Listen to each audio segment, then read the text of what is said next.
Okay, thank you. I think it's the last speaker's honor and duty to thank the organizers for this marvelous conference. Be pleased to join.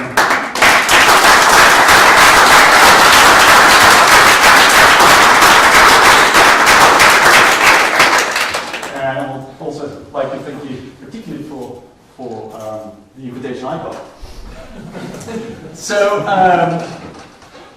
I changed the title because we only agreed on the name of the new subquotients during this conference. So it's going to be two representations here of dihedral and trihedral Soergel bimodules, where trihedral is mainly made up. And it's this long list of collaborators. It's a string of papers, and so various subsets of that set of names appear on different papers, and they're on the archive. You can find them. It's the last 4 or 5 papers. 4, I guess. And it's not the last. The last one doesn't count. That's a different topic. Okay, very good. So I'm very glad that I'm speaking after it's the last lecture after Vanessa. For example, and also after last week's 4 lectures of Vladimir Mazorchuk, because that saves me a lot of writing probably. And so I took the liberty of throwing away about 5 blackboards of introductory stuff that I had, and I'll start right in the middle. So let A be a, well, graded or not graded, finitary, and I'll tell you what that is, monoidal category.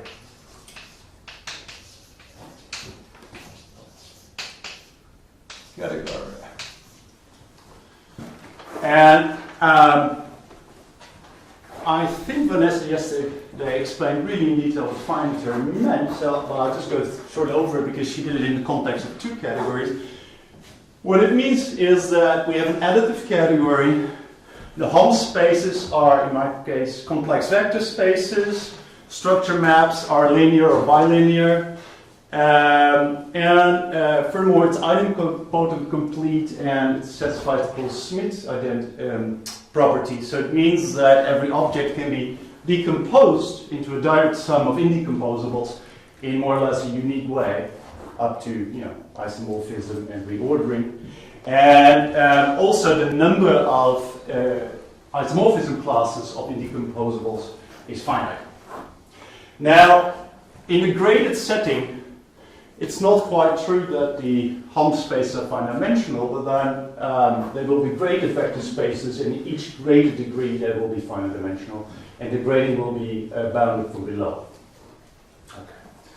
And so graded finitary is not the same as being just graded and finitary, it's really just one term, graded finitary. Very good. So there are 2 questions. So the first question you might want to ask is, well, classify the simple transitive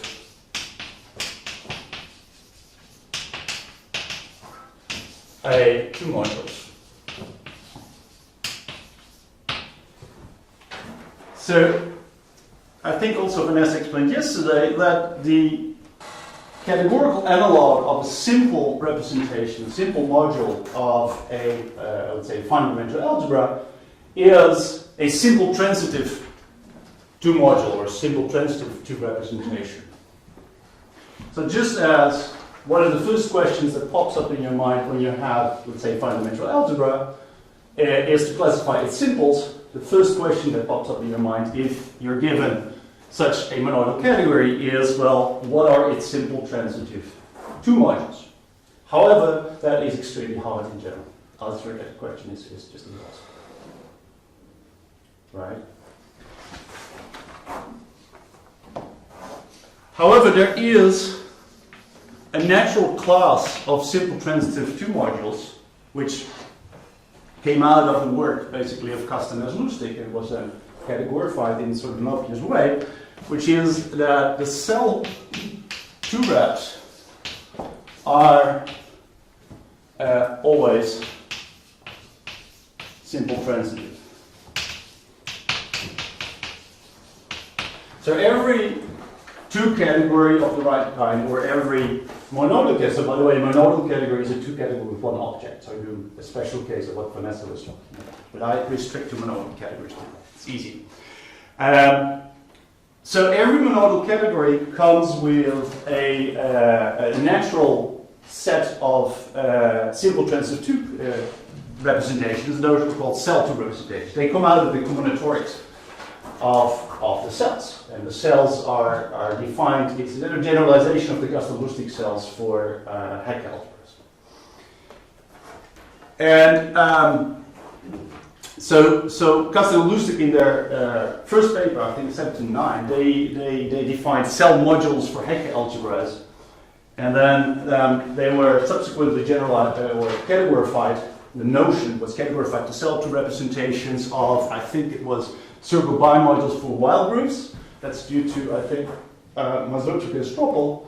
And then it was generalized, in this general context, it was generalized by Mazorchuk and Miemietz, I think, by Vanessa. Is that correct? You were the first to define general notion of cell 2 representation? Yes. Together with one. Yeah, that's correct. Anyway, so that's a natural class of cell.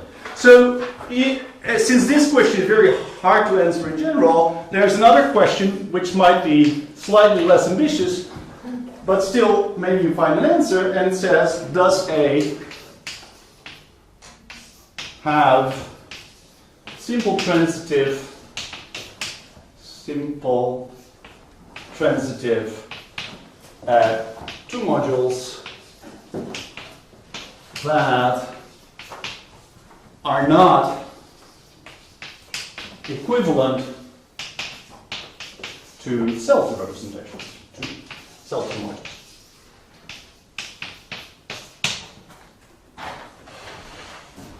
Right, since every A comes naturally with this class of simple transitive modules, you can ask, well, is there anything more? Right? You might not be able to classify all of them, but you can ask if you can find some that are not cell 2 representations. So I probably should make some remarks.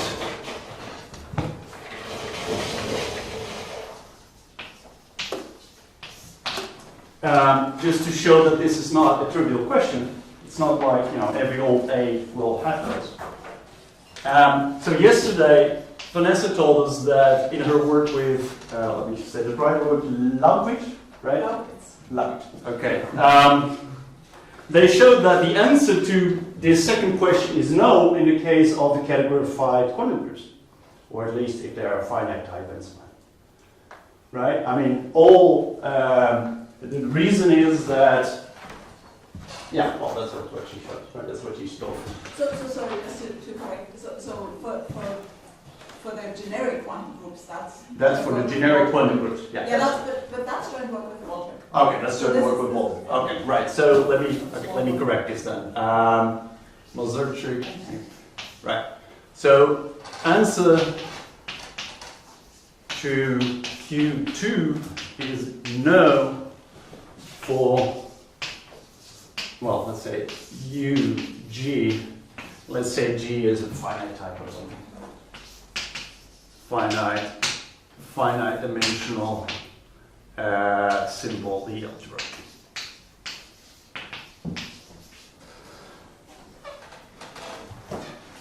And so that's the first point. So we don't have to look there. So from our perspective there, it's really, this is not an interesting question in this context. Mind you, there's something else that I should say is the simple transitive 2 modules are the right categorical notion of, or analog of simples, but usually they do not decategorify to simple modules. So if we take that Grothendieck group, then you get a module over the Grothendieck group of A, but in general those will not be simple modules.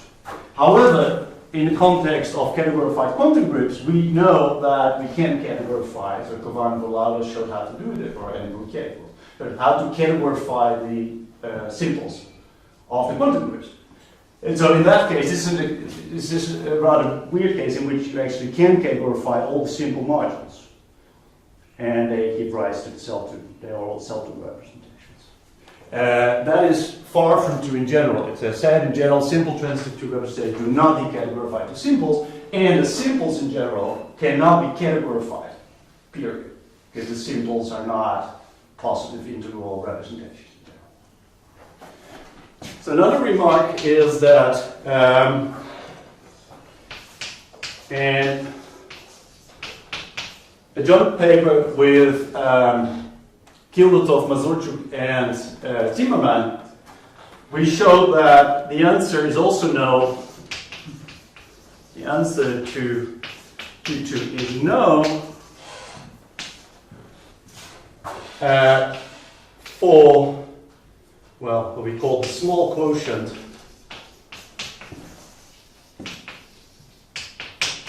of Soergel bimodules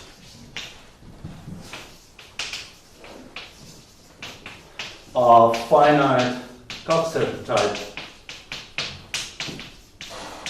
with rank greater than 2. The small quotient means it's by no means all two representations. It's those that are killed by cells which are above a certain level.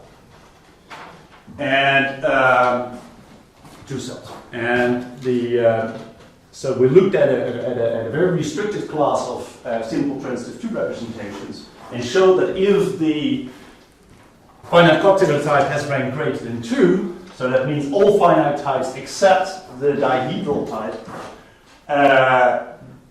the simple transitive two representations are all equivalent to self-two representations. So as you can see from these two remarks, it's not trivial to find examples of A with a positive answer to the second question. Right? So there's two things you can do. So one thing is, and that's what I'm going to talk about, is the first thing to look at is if the rank is 2.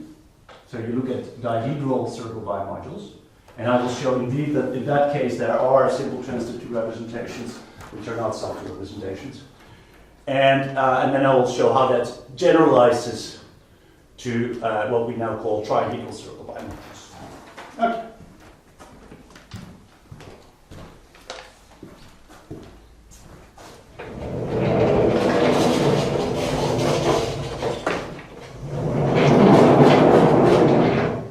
Okay, so let me see. I should not forget to wipe it out.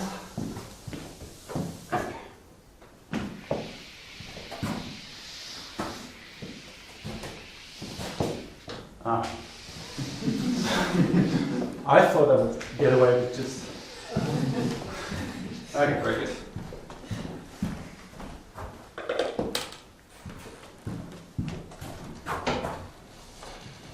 So for today, actually A can be of two types. So A will be either a little higher. Either A will be of the following form. It will be UQSLM mod simplified, where Q is a root of unity.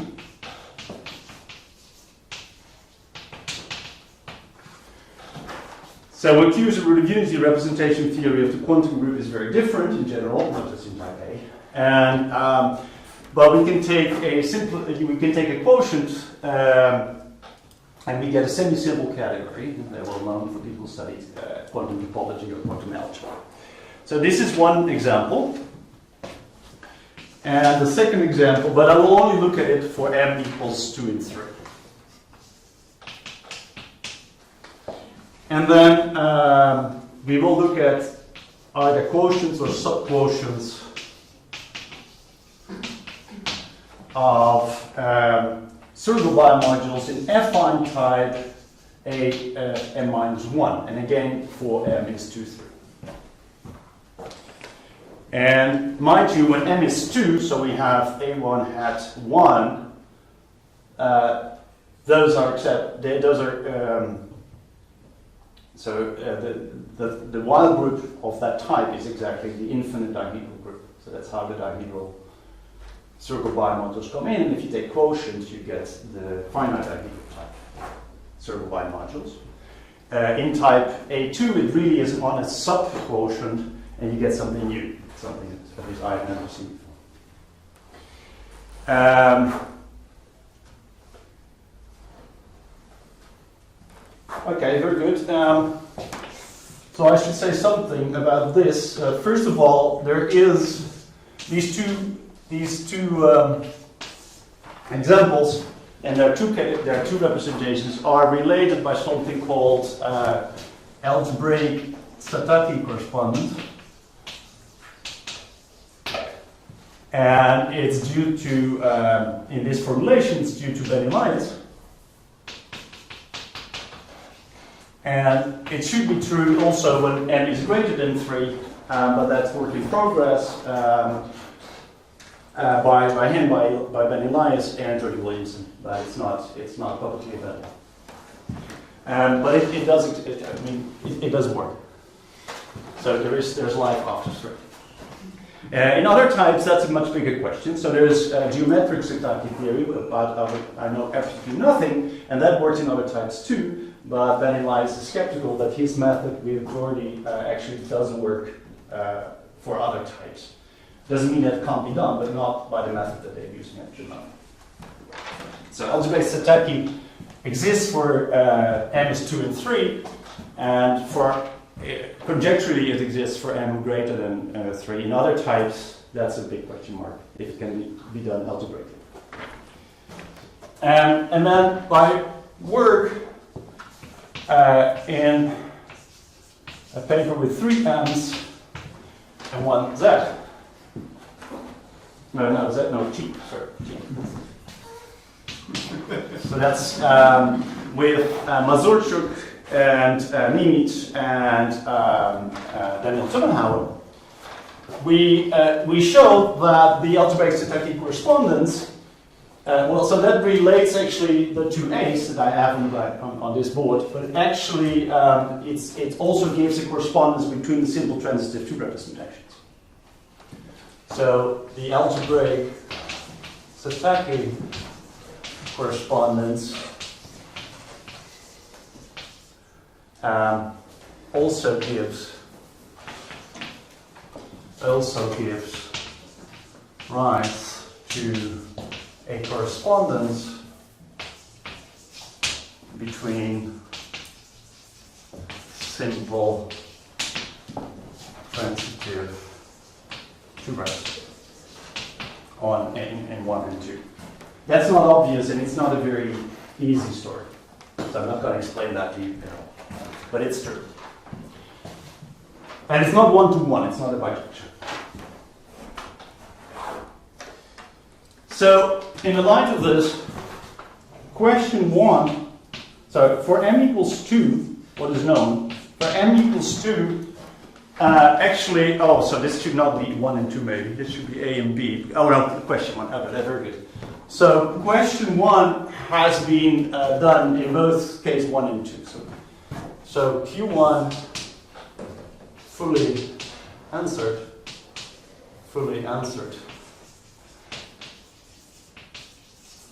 And for here, so UQSL2 mod, it was done by, I think, Kildetoft and Ostrich.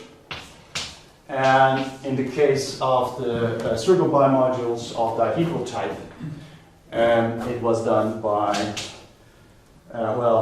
it's 2 sets of authors basically.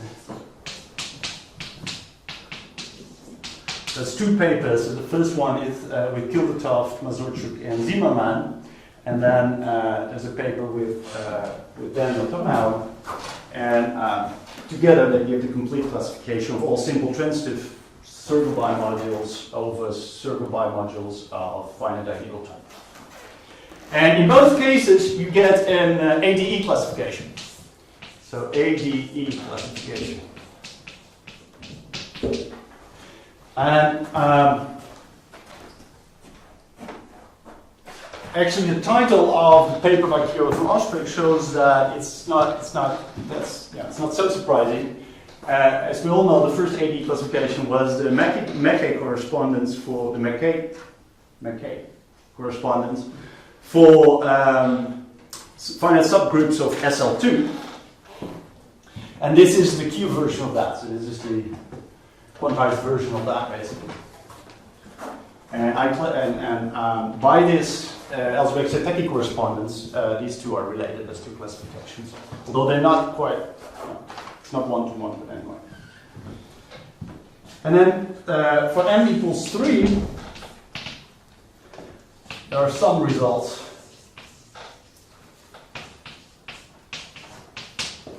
with respect to question 2. Well, question 1 and question 2. So on the physics side, it's a bunch of papers. I didn't think it makes any sense to write down all the names here, but mathematical physicists were interested. So the techniques used in this paper for SL2 were coming from conformal field theory, and so as soon as they understood SL2, then it becomes natural to want to do SL3, SL4, SL5, and so on. There's a string of papers in the mathematical physics literature, so especially in conformal field theory, where they generalize everything to SLM. But they don't get a complete, as far as we understand, because those papers are very hard to read if you're a mathematician, they don't get a complete classification. Right? I mean, they get lots of examples, families of examples. Again, it's an ADE classification, although it's not baking diagrams anymore. But it's hard to see if they really have rigorous proofs that that's all. I wouldn't know. Okay. And so what I'm going to do today is I'm going to explain this picture first, and then I'll say something about the next case. That's how we try to do stuff. Okay.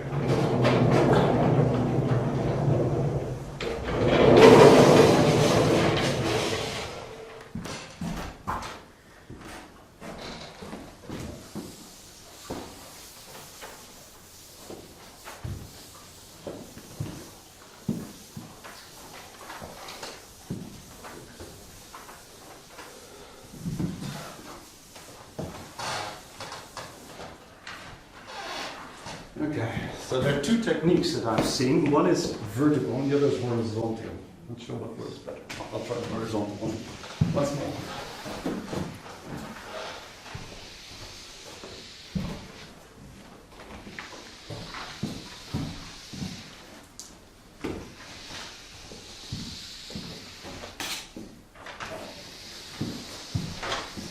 Okay, great.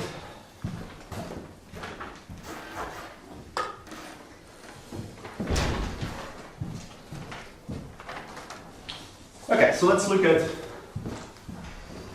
so we're doing the m equals 2 case. So let's look at UQ SL2 mod. And let's first do Q generic. Either formal parameter or generic value, meaning not a Levine. Complex number, not really unique. So the simples, as we all know, are indexed by natural numbers, and the dimension is I plus 1, or quantum dimension is quantum I plus 1 if you want to take into account the weights. And there's a very simple multiplication. Well, so first of all, there is a braiding, so we know that it's braiding. Right, so it means that the Grothendieck group is commutative. So the Grothendieck algebra, if you wish, is commutative. It's a commutative algebra structure. And there's a very easy there's a very easy decomposition rule. Is if you take the fundamental representation and you tensor with an arbitrary irreducible representation, you get vi plus 1 plus vi minus 1, where I use the convention that if this index is negative, it's not there. This is 0. Okay. Very good. So I can then easily define a polynomial, and it's a Chebyshev polynomial of a certain kind, 1 or 2, I forget, but anyway, it also sometimes goes under the name of the ultraspherical polynomials, Pn, Pk, I don't have a name here, Pi, X, and it just follows that rule. So P0 is just 1, P1x is x, and then x times Pix is Pi plus 1x plus Pi minus x, again with the same convention that if the index is negative, it's not there. And this just mimics exactly this rule. Right? That's exactly this rule. And this just says that the trivial representation is C, and then this X is identified with the Grothendieck class, if you wish, of the fundamental representation. And then Pix is then identified with the Grothendieck class of the simple Vi. That's just like that. So what we get is that A is L2, and this is a non-curly A, which is the Grothendieck group of curly SL2, and this is split, well in this case it doesn't matter because it's semi-simple, but anyway, and I do everything over C, so I really want to see it as a vector space, not just as a group, and this is isomorphic to Cx, and the class of Vi goes to Pix, right? That's a polynomial. And you can work out in detail, you can work out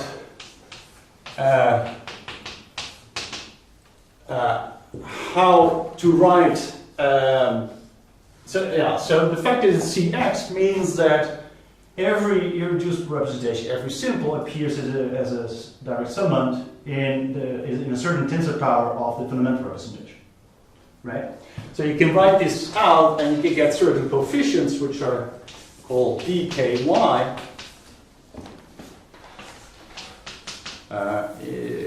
k minus 1, and I sum over all k. Mind you, this is a finite sum, so when k is greater than I, this is 0. For k greater than I, so it's a finite sum. And so for this polynomial, these are exactly the coefficients of that polynomial. Right, so Pi is exactly this. Right, it's just exactly the same formula. I'm stressing this because I will need it for the SL2 the SL2 case too.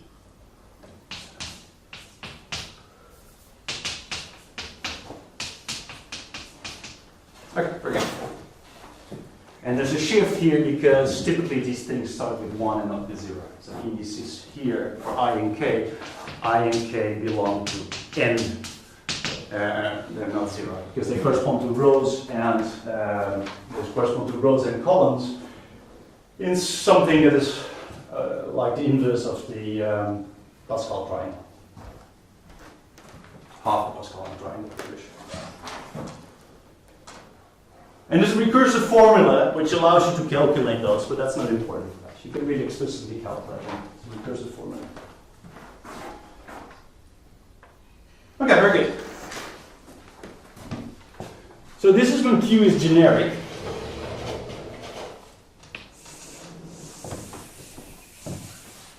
Now, if Q is not generic,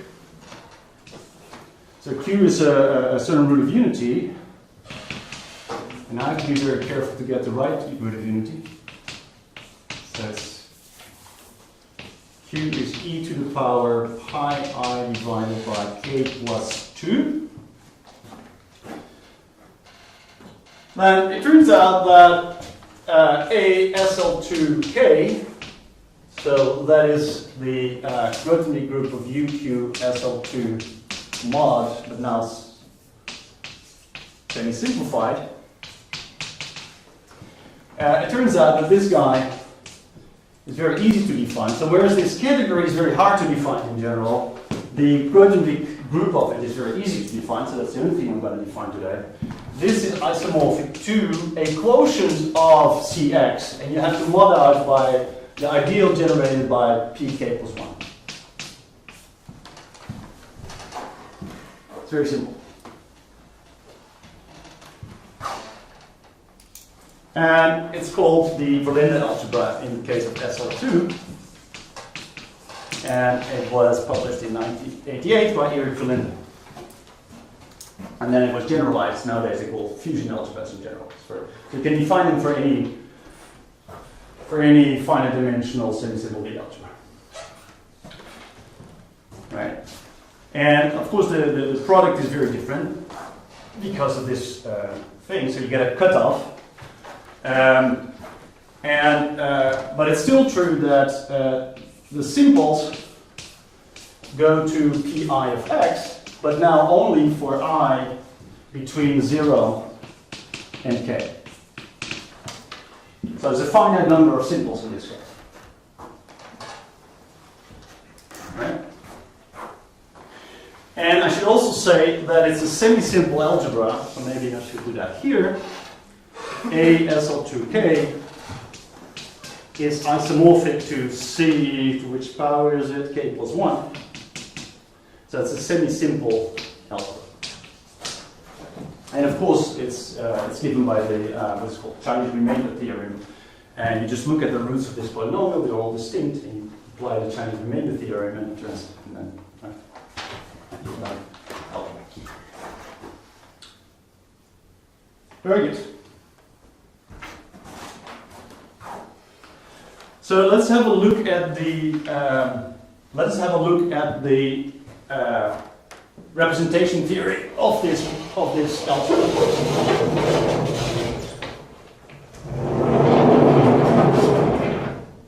Yeah, notice one thing. Notice that because it's defined as a Grothendieck algebra of a category.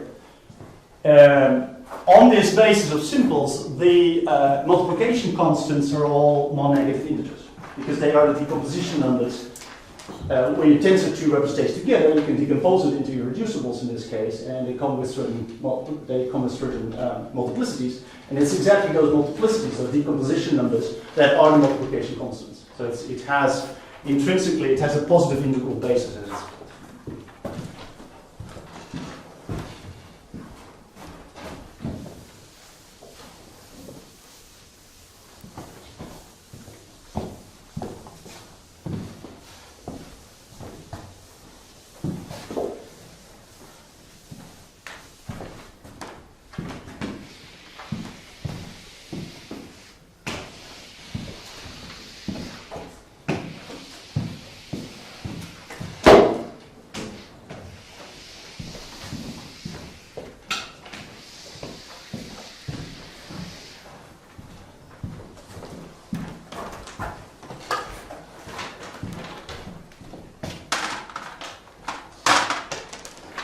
Alright, so let's look at the representations of that ring, SL2K. Now, it's quite clear from this picture that the simples are all one-dimensional, right? It's a commutative algebra, so the simples are all one-dimensional, and they're indexed exactly by the roots of this polynomial. And in most cases, it cannot be categorified because the root will not be an integral, it will not be an integer. Except for the case when I think k is either even or odd, I forget. I've written it down. Yeah, if k is even, you can, because then k plus 1 is odd, and for the odd indices, this polynomial is divisible by x. So x equals to x can be taken to be 0, so you get a trivial representation, but that's about it. Right? So most of those one-dimensional representations cannot be categorified. Right? That's quite clear from this picture. So, well, what do we have? Well, we of course have the cell module. And in this case, it's very simple. It's a regular representation. I think that's what it's called, right? So it's just the algebra acting on itself. And of course, that one can be categorified because it's just a monoidal category acting on itself, right? You just tensor. It has a tensor product, so it's very obvious that that representation can be categorified. It comes naturally as the decategorification of a categorical two representation. But there's more, because you can ask yourself the following question, and that was done by Tubbenhauer and Kovanov in an old paper from, I think, 94 it was. You can ask yourself the following question. Okay, so the one-dimensional representations are obtained from characters, right? And the characters are maps from Cx to C, which vanish on this polynomial. Right? So basically you need a number which corresponds to a root of that polynomial. Okay, now if we want to jazz it up, instead of a number, we can take a matrix, and we're interested in non-negative integer matrices, right? And ask the same question. Which matrices with non-negative integer coefficients are killed by pk plus 1? So, what x in, let's say, MR n, including the 0, satisfy pk plus 1x is 0. So now it's a matrix. It's no longer a number, right? And moreover, they have to be non-negative. Okay, surprisingly, this has an answer. And it comes from, well, basically goes back to Coxetter's work. So it's old. So the answer is x has to be the following form, 2i minus a, where a is a Cartan matrix of finite type, or, and there's one extra family, I think they're called tadpoles, is that it? Okay, I'm not going to explain this. So where a is a Cartan matrix of finite type or tadpole type, which is a sort of extraordinary family, which I'm not going to discuss.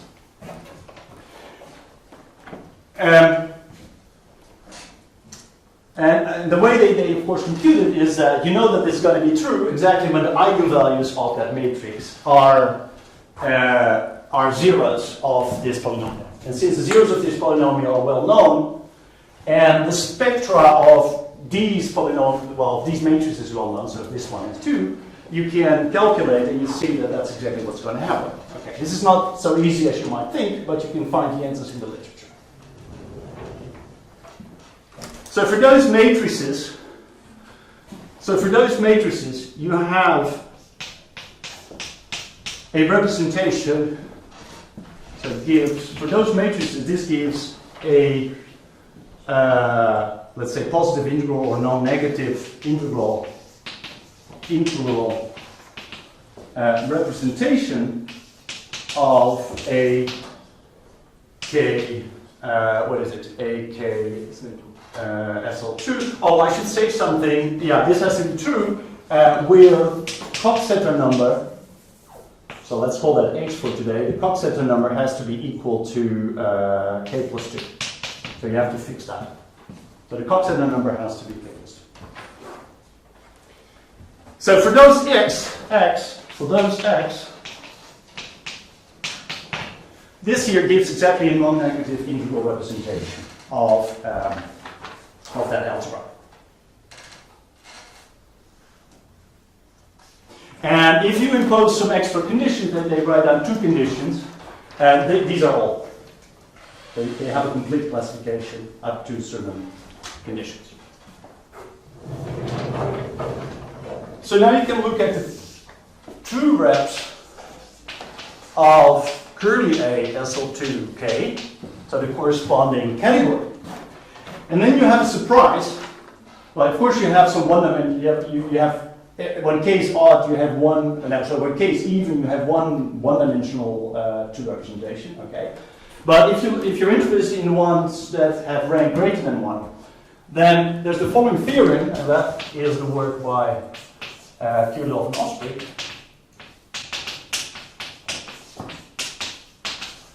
That the only ones that actually lift or can be categorified are the ones that correspond to cartan matrices of finite ADE type. So the others exist, but they cannot be categorified.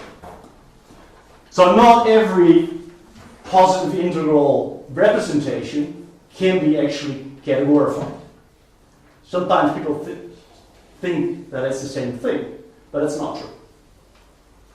So this already imposes a huge restriction, the fact that you're only interested in coefficients that are non-negative integers, but that's still not enough to guarantee that it can be categorified. Right, so the theorem is that, in this case, the simple transitive 2-rep of rank greater than 1 modulo equivalents are in one-to-one correspondence with ADE dinking diagrams, or cartan matrices if you wish, dinking diagrams with H equal to K.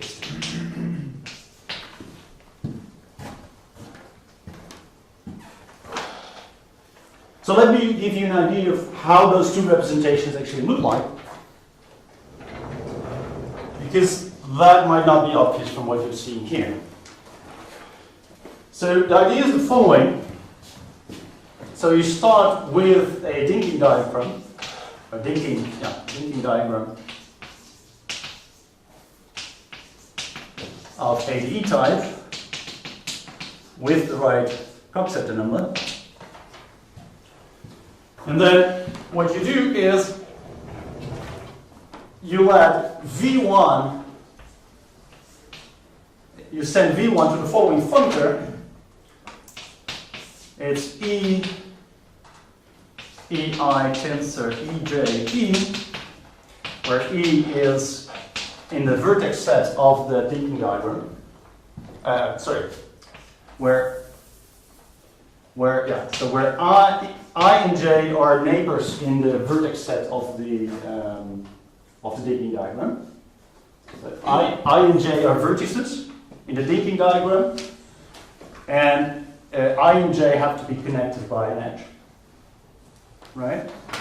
And E is the quiver algebra of the trivial quiver of the, I don't know if it has a name, of the trivial quiver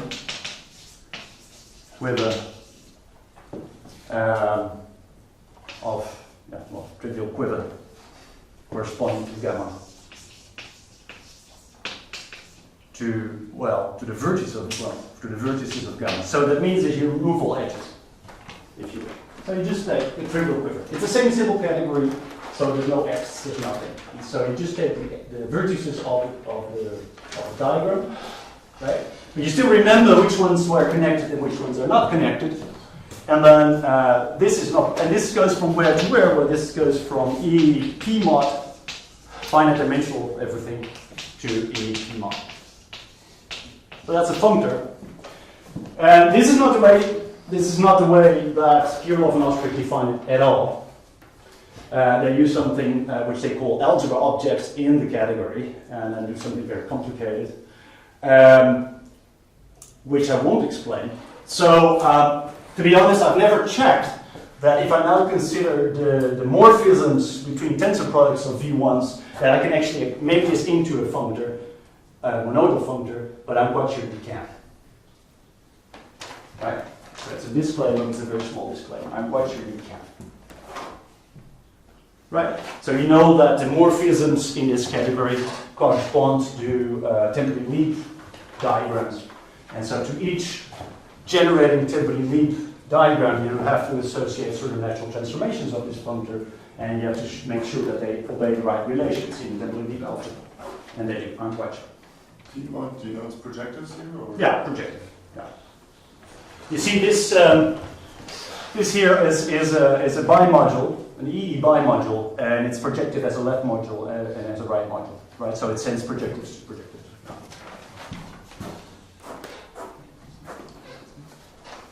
Okay. Maybe I should erase this here before I go on.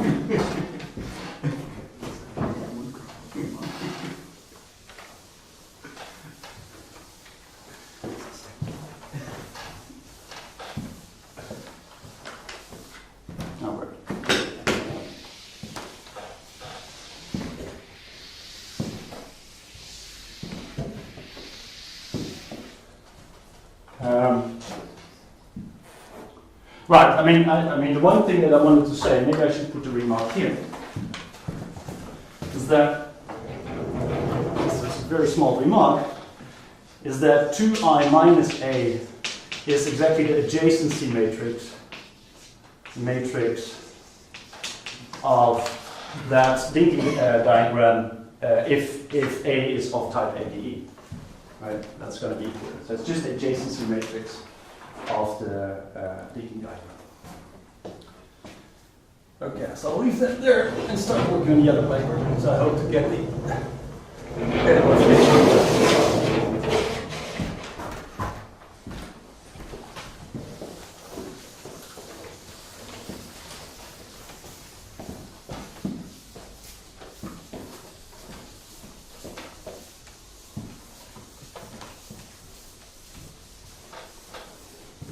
So even if I don't get to the SL3 case, which might well be, I still hope to explain the SL2 case completely with the dihedral.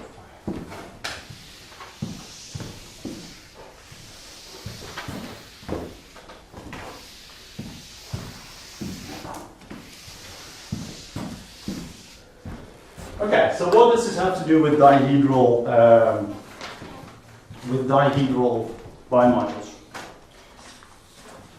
So let's first have a look at HVL, which is the Hecke algebra of type, so this is Coxeter type I2N, L, where L can be infinite if necessary. Finite number or infinite number, and so these are exactly the dihedral groups. Right? If L is infinite, it's the infinite dihedral group. If L is finite, it's DL. So it's the finite dihedral group with two L elements. So I'm going to give you the definition of this Hecke algebra, but not in the usual way, because that would eat up a whole blackboard. So you have to know that it's a deformation, so V is a formal parameter here, and it's a V deformation of the group algebra of the dihedral group. That's what it is. But that's easier to see if you use what's called the regular basis. The regular basis corresponds exactly to the usual usual Coxeter presentation of the dihedral group. So but I'm not going to do that. Instead, I give you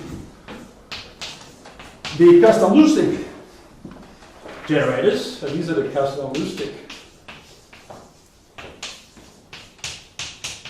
generators.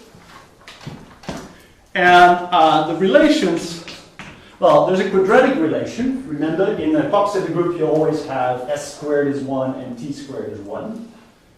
And now that gets deformed in something more complicated, and then if you transform that to the custom-Lustig basis, what you're going to get is that Bs squared, whereas Bx squared is quantum 2 times Bx, where x is St, and quantum 2 is simply V plus V inverse. Right. So if L is infinite, these are the only relations. There's nothing else. Now, if L is finite, you have to add an extra relation, and that's the form.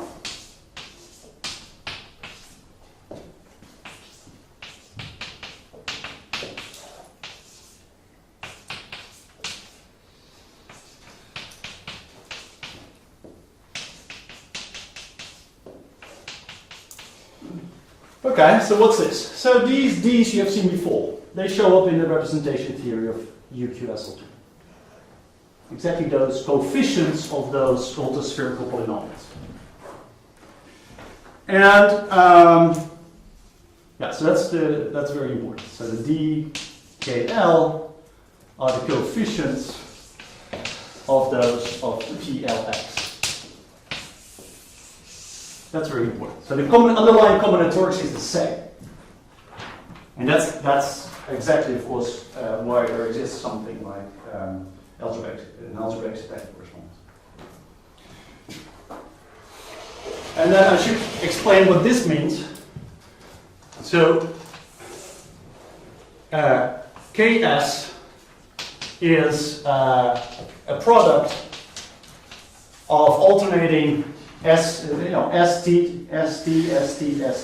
of length K, and KT the same, but now it ends on a T.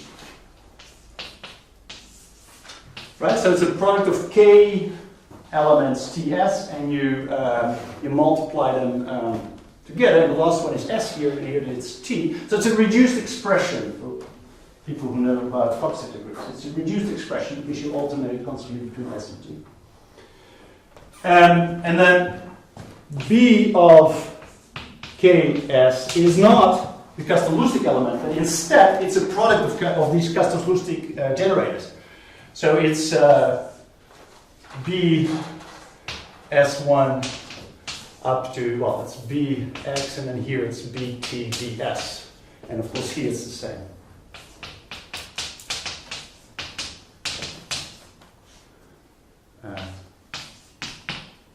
Right? Where X can be anything depending on K. It's either S or it's T.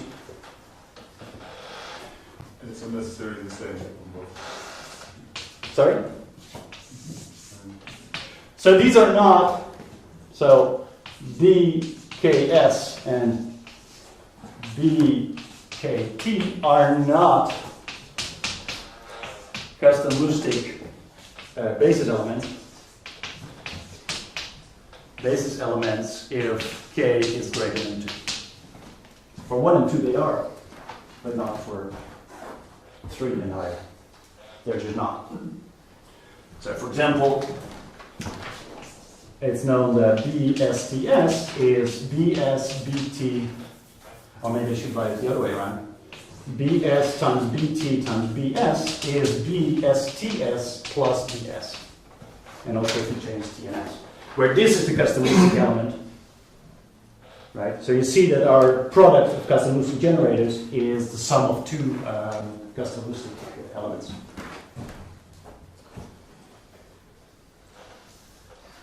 Very good. And there's one little thing that I have to define before we can state everything. Is that right? I should also say that. If I, instead of L, if I put another number here, I will get exactly the corresponding custom-Lustig element. So this is, you can think of this as corresponding to exactly BW0, where this is the longest element. Right? And so, one more definition, small quotient. The small quotient of this Hecke algebra is, by definition, is exactly HVL modded out by putting either side of this equation equal to 0. Right, so if this is x,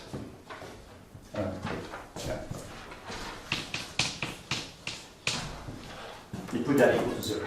You kill the highest order custom-Lustig element. That only makes sense, of course, if L is finite. Otherwise, this doesn't make sense. Very good. Now let's march on to the Soergel bimodules.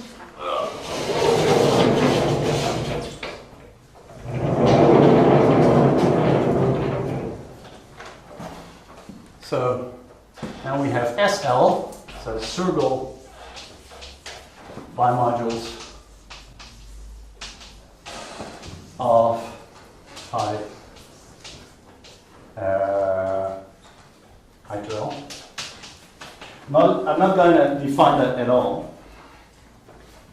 I'm just going to state again that if L is infinity, then we're talking about the Soergel bimodules of affine type A1.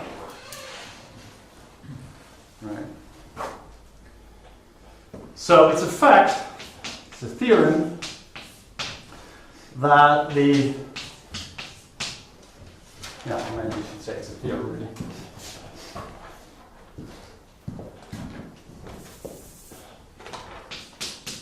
Theorem, and well, if you add everything in, I'm not sure, is this one just by Soergel, or do we need something by Jordi and this is just Soergel. Yeah, this is just Soergel, right? In this case, yeah, that's what I thought. So what we have is that SL. So again, this is a monoidal category. It's finitary or it's graded finitary, depends on how you define it. And this is exactly HVL in such a way that Bx corresponds to a certain module, or actually I should say BW corresponds to a certain module. BW. So what should I say about this? Well, first of all, this parameter, where does it come from? This is a graded category, and V in the decategorification corresponds to the grading shift. So if you multiply by V, that on this side corresponds to shifting the grading by 1. And then the Custos-Lustig elements, all of them, are mapped exactly to the indecomposable bimodules, which you have to fix the grading, of course. Because you're in a graded setting. When I say in a graded setting that we have a complete set of indecomposables, I mean that any bimodule can be written as a direct sum of indecomposables up to grading shifts. Right? So in order to get this here, you have to fix a particular grading for this bimodule. Right? And you can do the same. It's very easy to see that you can do the same. So this is a corollary. Exactly because of this, you get a corollary which says that if you take the small quotient, then it decategorifies exactly to the small quotient here. It's a consequence of that theorem. Right? So let me just state the final thing.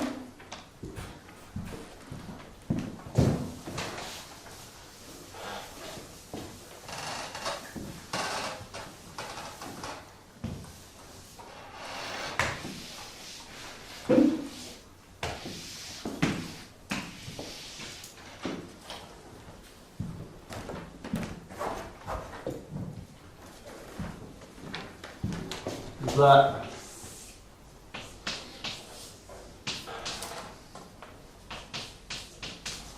so those are those two papers which classify all transitive. So we have that the simple. So we're working well with I2, and I think it's K plus 1. I think, is it? Yeah, K plus 1. So the simple transitive 2 reps of that, of this here, of the small quotient, the simple transitive 2 reps of rank greater than 1 are in one-to-one correspondence to bipartite graphs of ADE peaking type with Coxeter number equal to K plus 2. And this is up to equivalence, and this is up to isomorphism, which takes into account the bipartition. So typically on any of those graphs, you can define two bipartitions. Sometimes they are isomorphic as bipartite graphs, sometimes they're not. If they're not, the corresponding simple transitive 2 representations, which depend on that choice of bipartition, will not be equivalent.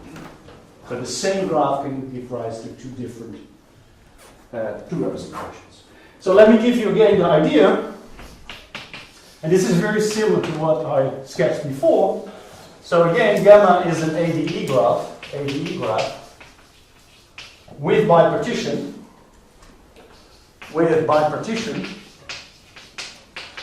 of the vertex set.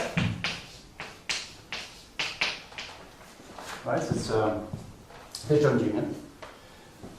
And let Z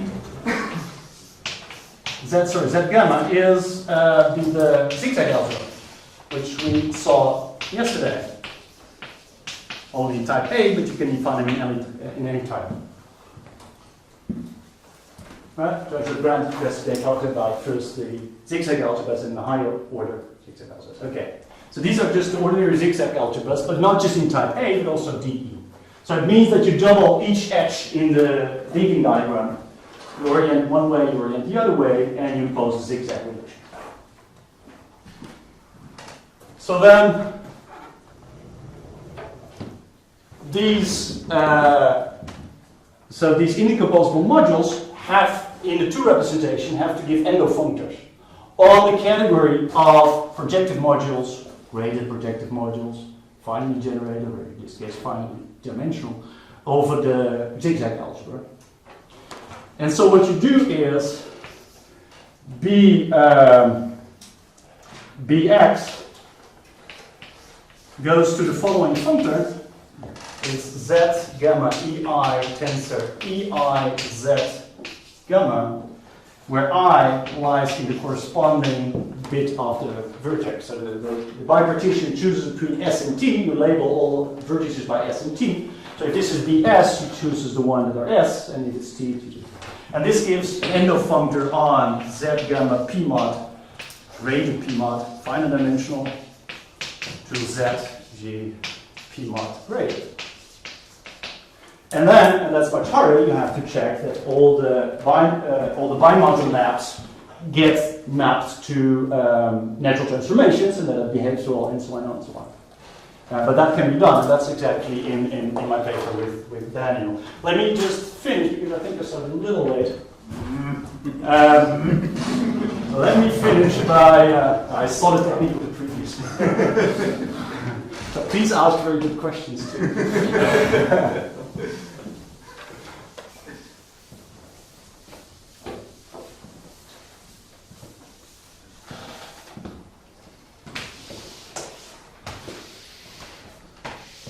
So,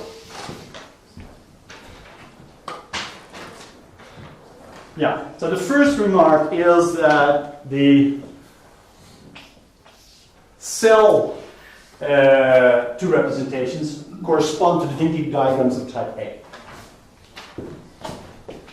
Cell 2 reps correspond to gamma of type A. And this is correct because usually there are always two cells. And those two correspond exactly to the fact that you have also two choices of bipartition. And sometimes they are equivalent, sometimes they're not. I think that is when the case even or odd they are, and otherwise they're not.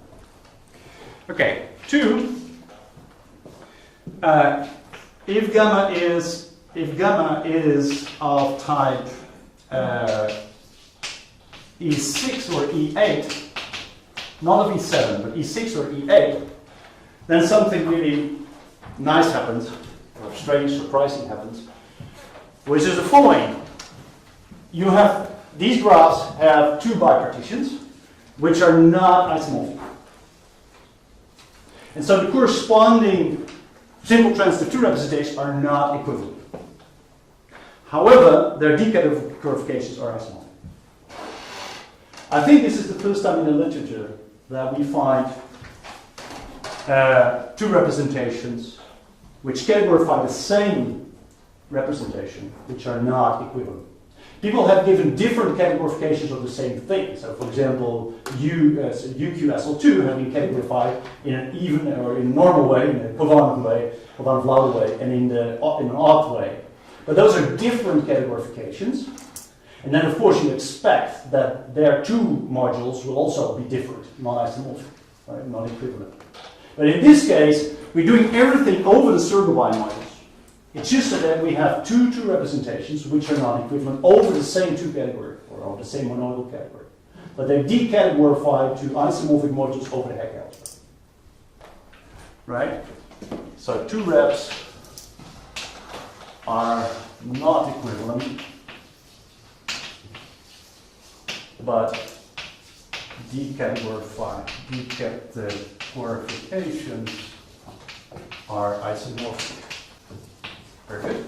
Not for E6 and E8, it's the 2 for E6 and the 2 of E8 between themselves, so they pair. And the third one, I think this is the more enlightening one. So let me just do it with an example. So suppose I have the thinking diagram of type A3. Then I have to choose a bipartition, right? So let's choose this bipartition. Then I can organize the adjacency matrix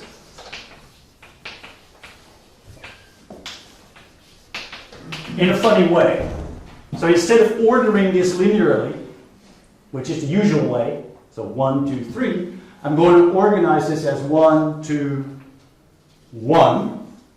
So within each vertex set, Vs and Vt, I order everything linearly, but then I start again if I switch to the other side. So this is the first T that appears, this is the first S, this is the second S. And then the adjacency matrix will look like this.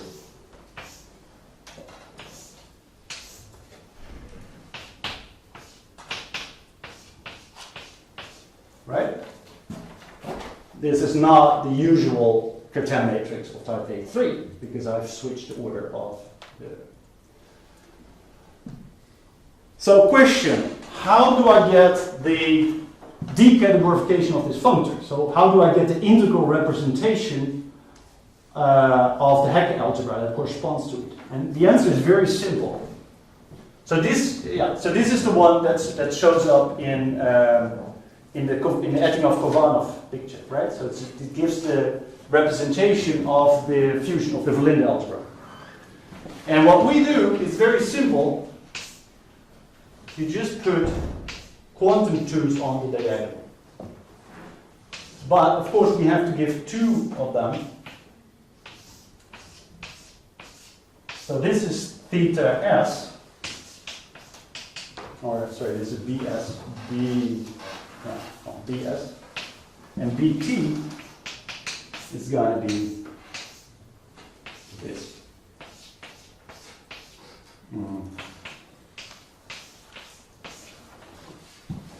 So what happens is that you have this adjacency matrix organized in this way with the bipartition.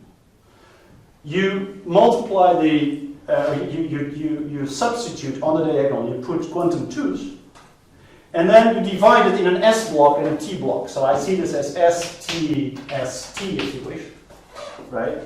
And here I have everything which goes to S, and here I have everything that goes to T, right? And this gives exactly the representation, the integral Q integral representation of the Hecke algebra coming from this. Okay, I don't have time to explain this, but this is exactly what also happens in the next order case.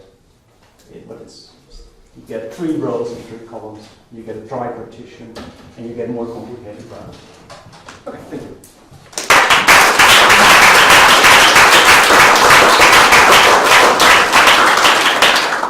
So I think we will put the questions for the private discussion, and so let's thank the organizers again, let's thank the people from the HM, and let's thank all the speakers that did a great job, I think.